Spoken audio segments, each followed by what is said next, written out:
Hello and welcome to another update video on Bitcoin. Today, I wanted to talk in detail about the weekly time frame, really the long-term chart for Bitcoin. I've done that before. I will do it again today. A lot of you have asked me because we covered a lot the weekly chart in recent weeks here on this channel. Always try to give you a macro overview here on this channel. But what we haven't really done is a really in-depth review in recent months. So we'll take a look at that. I'll show you two larger time frame scenarios that I'm tracking. Please note that with weekly charts, I mean, they don't change very often, yeah, but it also means that there are usually different interpretations available. You will find a lot of different interpretations on Bitcoin weekly, long-term Elliott wave charts online, but I have to follow a certain framework. Yeah, a lot of people are just labeling the waves somehow, right, visually, because there are many ways how you can label it visually. There are not that many ways if you apply Fibonacci mathematics properly, and I mean, my view, yeah, let's say it starts down here, right? So we need to talk about the beginning, because I'm not sure if this additional 1-2 setup here in the beginning is even relevant, right? It's because it's just very much in the beginning, and I would argue that mass sentiment back here wasn't really relevant. So, you know, analysis like this rises and falls with data quality. So we just need to be aware. It works from an Elliott wave point of view. It absolutely works, but I'm not sure if we can consider this a 1-2 setup. I do it because it kind of makes sense in the overall bigger picture. I get to a really good count.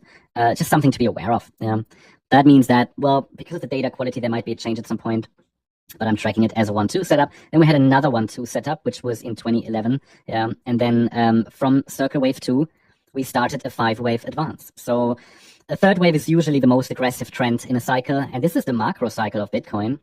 And I mean, yeah, in the beginning we had obviously a lot of volatility, and the market moved up from zero, basically, right? From zero to well, here in this first wave 1 to 18 cents, and we had a wave 2, and then it moved from that low in 2010 at 1 cent all the way up to $33. So I mean, those were the significant increases, yeah, that we had. And then an aggressive third wave here. But the thing is, that's why I use it, right? That's why I use the FIBs as I do. We can measure the length of the wave 1. We go to the low of the wave 2, and you can see that the price in this third wave, in this third wave was longer than wave 1.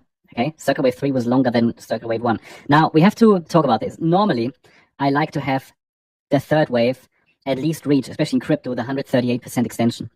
I have to say though that because of the data quality here in the beginning, I'm happy to make an exception, because look, this week, I mean, is it so, you know, the data quality is just poor, all right, especially in the beginning. So we have to accept certain fluctuations there. I'm not too strict on FIB levels in this first larger degree macro third wave, circle wave 3. But it was important for me that it's longer than circle wave 1. Then we had a wave 4 pullback, which was the low in 2018. And now we completed the 5th wave. That's sort of the idea. I mean, surely it's still not fully confirmed. Are we in a bear market? But you know, I'm not thinking in terms of bull and bear market. I mean, those corrections are what people would call the bear markets. You know, if we stay with the white scenario, the next larger correction would be a larger degree macro wave 4. I'm going to talk about it in a minute, but if circle wave 4 completed here, then you can identify a very clear 5-wave move up into the 2025 highs. 1, 2, 3, 4, 5. Now, I'm not talking about daily chart. I'm not talking about micro patterns. If you're interested in those and the potential for another high, feel free to check out the previous videos or our videos on the More Crypto Online channel. But I can label this as a completed 5-wave move. And bear in mind, this was a macro fifth wave. Now, in that 5th wave, there was a very bullish path or part, especially here the 3rd wave in 2020 to 2021. This cycle, or you could even argue the cycle from 2018 to 2021, that was an entire altcoin season. And it makes so much sense, because this was a larger this was a 3rd wave in a larger 5th wave, right? So the 3rd waves are typically the most aggressive parts of a trend. That is why also altcoins were doing well and so on. Very much sentiment driven. And it makes so much sense from an Elliott wave point of view. I don't need a business cycle, you know, I don't need, you know, Fear and Greed Index. I don't need stock to flow model or something. This told us or tells us why in 2021 altcoins were doing so well. It was a 3rd wave. In a 3rd wave, you often get a really good hype-driven altcoin market. Now, what was this then? From the 2022 low, what many people call the bull market, yeah? I mean, myself included, right? This cycle. It's an Elliott wave cycle. It's an impulse. It started in 2022. It's a 5-wave move, but it's the 5th wave in a 5th wave. And do you see the difference in structure and even the angle of the uptrend compared to what we had here after the 2022 low, after the 2020 lows? Yeah, it's, let's say, less bullish. And it is a 5th wave of a 5th wave. And so momentum is different. And also altcoin sentiment is of course different. So this is why altcoins didn't perform so well in this cycle. We recognized this very early in the process because we saw a lot of altcoin charts not moving in impulsive structures. Yeah, many had a good start after 2022 or 2023, especially here in this phase. Again, the third wave and the fifth wave, but we're going to smaller degrees now. But yeah, in the fifth of the fifth, there wasn't really anything. Even weaker than I expected, the altcoins, right? At the end, I wanted to see a bit of a, another boom phase. I never talked about altcoin season as such. Well, I did, but I always said we might not see an altcoin season. But I still wanted to see a small boom phase, but so far at least didn't happen. And not anymore, right? We'll see now how it develops, but the risk is that from this area here, a macro wave 4 starts. I'm talking about the wave 4 that would match the wave degree that here in the beginning. Now, again, I reserve the right, you could say, to change this wave count at some point, but it would be a large wave 4 that could be unfolding. In fact, the entire 10-year plus cycle could be corrected. So if that is really the case, I think we could prepare for a 5-year-long correction bear market in an A wave, a B wave, and a C wave. This will not only go down, there will also be ups and downs, and I'm not even sure if this 24K level will hold. So we might even see it go below 10K. This is the white count. This is absolutely possible. I wouldn't rule it out, but I hope this is not the one. I hope we are going to follow the orange count, which is a bit more positive. Yeah. Now again, Elliott wave counts. This is not an absolute prediction. This is not a prophecy. It just shows us the risk. And I find the white scenario very convincing because it aligns with a macro top on the S&P 500. However, again, it's not black and white, and even within the white scenario, there will be rallies in between, but that is a real risk, and it would be a disaster for altcoins. It would be a disaster for many other charts, and the risk is just there that a macro top is formed. Or is forming in this region, right? Again, this is the weekly outlook. I just show you macro charts. We will have to wait how the market reacts after the white A wave. If we get an impulsive rally, then it's probably not the white scenario. If it's choppy and corrective, it could extend further lower. Either way, significant low points can still be buy areas. I mean, for me, they are. I'm not talking about you because you might have a completely different strategy. I'm just talking about, for me, kind of makes sense when I see the RSI oversold, when I see the price, reaching the end of 3-wave pullbacks. That is when large B wave rallies can unfold. Even in this white scenario, we can get overshooting B waves, for example.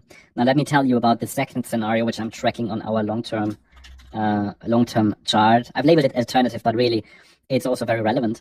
And in this scenario here, the chart has followed a different pathway. I also like that. Yeah. And in this scenario, we have formed a long wave 1 in the beginning as a 3-wave move. I like that. And we had wave 2, and now it's getting a bit complicated. I don't want to make it too complicated, but please note this is a large diagonal pattern. This is an A wave, and modern markets often move in diagonals. This is a B wave, and we're now in a large macro C wave, which again would be a 5-wave move. 1, 2, 3, 4, 5. So there is a lot more direct upside potential there. And the pullbacks can still be deep, but they would be less deep than on the previous chart. In this scenario, which represents the orange scenario on the other chart I showed you, we formed a wave 1 instead of a 5th wave from the 2022 low. We're now in a wave 2 pullback.